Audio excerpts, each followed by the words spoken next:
नमस्कार दोस्तों, आज बात करते हैं विटामिन B6 की।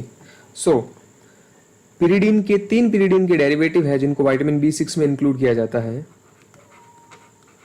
3 पिरिडीन डेरिवेटिव्स कौन कौन से? पहला पिरिडॉक्सिन। पिरिडॉक्सिन एक अल्कोहल है और एंजाइम पिरिडॉक्सिल काइनेज की हेल्प से ये कन्वर्ट हो जाता है PLP में। ठीक है। दूसरा पिरिडॉक्सिल जो कि एक एल्डिहाइड है, और तीसरा पिरिडॉक्सामाइन। जो पिरिडॉक्सिन है जो कि अल्कोहल जिसके अंदर इंक्लूडेड था एक अल्कोहल ग्रुप, जो पिरिडॉक्सिन है वो पिरिडॉक्सिल काइनेज की हेल्प से PLP में कन्वर्ट होता है, और जो PLP है वो एक्टिव फॉर्म ऑफ B6 है। ठीक है, तो PLP इज एक्टिव फॉर्म है, याद रखना है। Active form of pyridoxine is pyridoxal phosphate. Pyridoxine की एक्टिव फॉर्म पिरिडॉक्सिल फॉस्फेट है। चलो आगे बात करते हैं। Function of PLP। सबसे पहले PLP कहाँ काम आता है? ट्रांस अमीनेशन रिएक्शन में। ट्रांस अमाइनेशन रिएक्शन में कहां पर? यहां पर PLP as a coenzyme act करता है। ठीक है, कैसे? जो ग्लाइऑक्सिलेट है उसको कन्वर्ट करना है ग्लाइसिन में, और उसके लिए चाहिए अमीनो ग्रुप जो डोनेट करेगा एलेनिन, और खुद किस में कन्वर्ट हो जाएगा? पायरुवेट में। ठीक है, तो यहां पर जो है एंजाइम कौन सा है? तो एंजाइम है glyoxylate alanine amino transferase. Glyoxylate alanine amino transferase. ठीक है, ये जो एंजाइम है ये PLP डिपेंडेंट है। ठीक है, अगर PLP नहीं होगा तो जो ग्लाइऑक्सिलेट है वो कन्वर्ट हो जाएगा किस में? अगर PLP नहीं होगा तो ग्लाइऑक्सिलेट कन्वर्ट हो जाएगा ऑक्सिलेट में, और उसकी वजह से हो जाएगा ऑक्सैल्यूरिया। ठीक है, in B6 deficiency oxaluria will be seen. Next, decarboxylation reaction. Decarboxylation reaction. Glutamate है उसके डीकार्बोक्सिलेशन से बनेगा गाबा। ग्लूटामेट के डीकार्बोक्सिलेशन से बनेगा गाबा, और गाबा क्या है? गाबा एक इनहिबिटरी न्यूरोट्रांसमीटर है। गाबा एक इनहिबिटरी न्यूरोट्रांसमीटर है। ठीक है, B6 की डेफिशिएंसी में गाबा कम बनेगा। अगर गाबा कम होगा बॉडी में तो उसकी वजह से क्या होगा? कन्वर्जन में अकर, और स्पेशली इन चिल्ड्रन। ठीक है, आगे बात करते हैं। और क्या क्या बन सकता है डीकार्बोक्सिलेशन से? सीरीन के डीकार्बोक्सिलेशन से इथेनॉल अमाइन बन सकता है। सिस्टीन के डीकार्बोक्सिलेशन से टॉरिन बन सकता है। 5 हाइड्रोक्सी ट्रिप्टोफैन के डीकार्बोक्सिलेशन से सीरोटोनिन बन सकता है। हिस्टिडीन के डीकार्बोक्सिलेशन से हिस्टामीन बन सकता है। और ठीक है, हिस्टामीन पता है हमको, mediator of allergy and anaphylaxis. ठीक है, चलो नेक्स्ट रिएक्शन है transsulfuration reaction.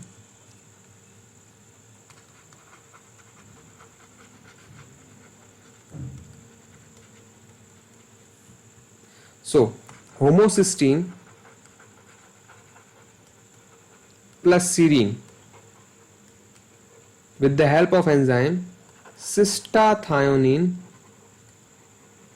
beta synthase। Cystathionine beta synthase की हेल्प से कन्वर्ट हो जाता है सिस्टाथायोनिन में। ठीक है, और फिर एंजाइम आता है सिस्टाथायोनेज, उससे कन्वर्ट होता है होमो सीरीन और सिस्टीन में। सो जो होमोसिस्टीन होता है उसके पास एसएच ग्रुप होता है और वो ग्रुप सीरीन को ट्रांसफर कर दिया जाता है, जिससे होमोसीरीन और सिस्टीन बनता है। ठीक है, तो ये रिएक्शन क्या हुई, ट्रांससल्फ्यूरेशन रिएक्शन हुई।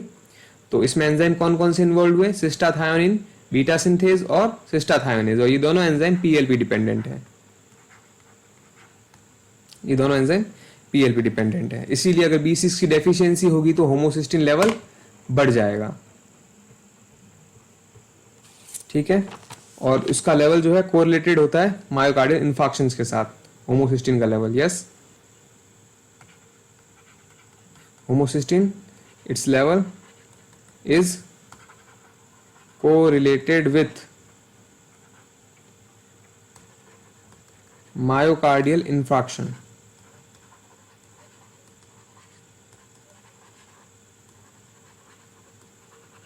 ठीक है, नेक्स्ट बात करें तो हीम सिंथेसिस में। हीम सिंथेसिस में एंजाइम होता है ALA सिंथेज, एक एंजाइम होता है ALA synthase. Succinyl coenzyme A plus glycine जो है, succinyl coenzyme A plus glycine, और उसमें एंजाइम चाहिए होता है ALA सिंथेज जो बनाता है डेल्टा ALA। तो ALA सिंथेज जो होता है वो PLP डिपेंडेंट होता है। ठीक है, so in deficiency of PLP heme synthesis will be reduced, and this step is a rate dependent rate limiting step. Yes, also microcytic hypochromic anemia will be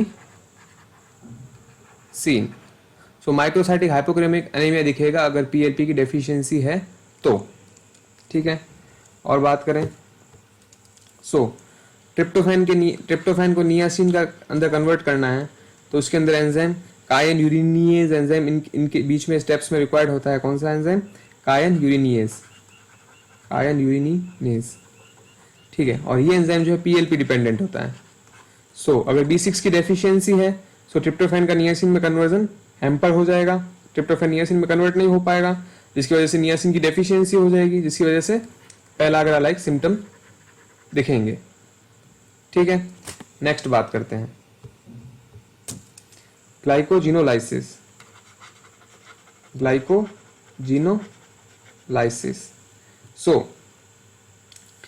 glycogenolysis में जो रेट लिमिटिंग एंजाइम है वो है glycogen phosphorylase,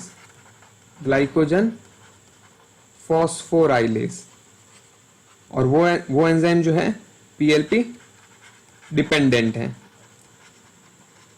ठीक है, glycogen phosphorylase, और ये enzyme कहाँ होता है, लीवर एंड मसल, क्योंकि यहाँ पर ग्लाइकोजिनोलाइसिस होता है इसीलिए।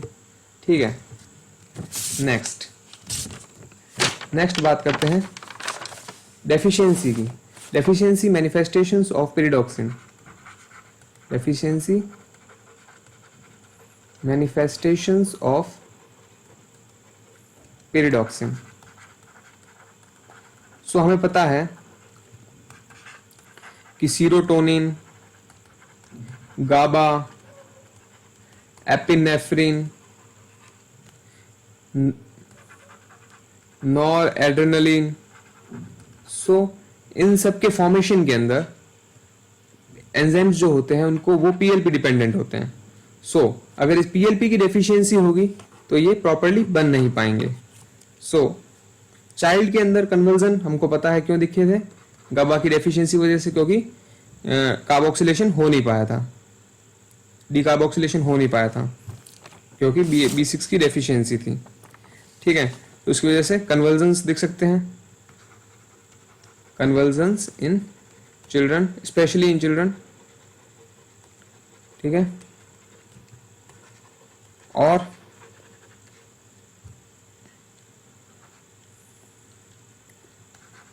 PLP is involved in synthesis of sphingolipid. PLP sphingolipid के सिंथेसिस में यूज होता है।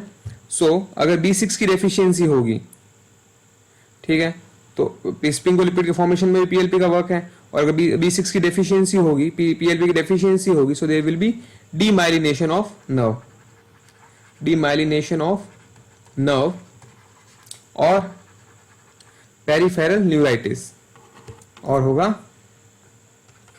Peripheral neuritis. ठीक है, अगर हाई डोज ऑफ B6 दे देंगे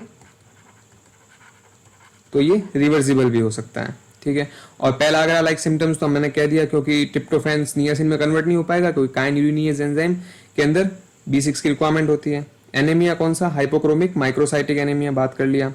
ड्रग्स की बात करें, सो INH ड्रग जो है वो पेरिडॉक्सिल काइनेस को इनहिबिट करेगा।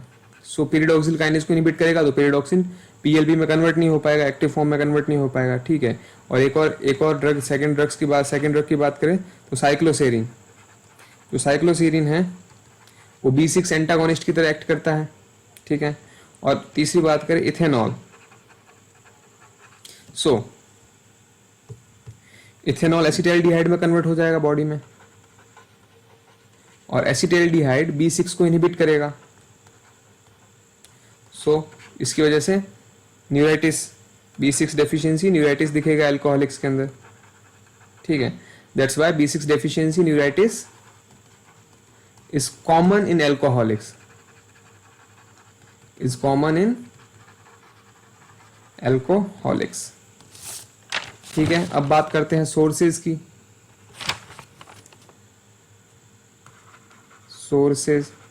सोर्सेज क्या है, yeast, cereals, legumes, meat, milk etcetera. Requirement की बात करें तो RDA है इसका 2 से 3 मिलीग्राम पर डे, और प्रेगनेंसी और लैक्टेशन में 3 मिलीग्राम पर डे। ठीक है, सो नॉर्मली एडल्ट के अंदर RDA कितना है, 2 से 3 मिलीग्राम पर डे, और प्रेगनेंसी प्लस लैक्टेशन में 3 मिलीग्राम पर डे। टॉक्सिसिटी की बात करें, सो अगर 100 मिलीग्राम से ऊपर अगर हुआ तो it will lead to sensory neuropathy. Okay, thank you.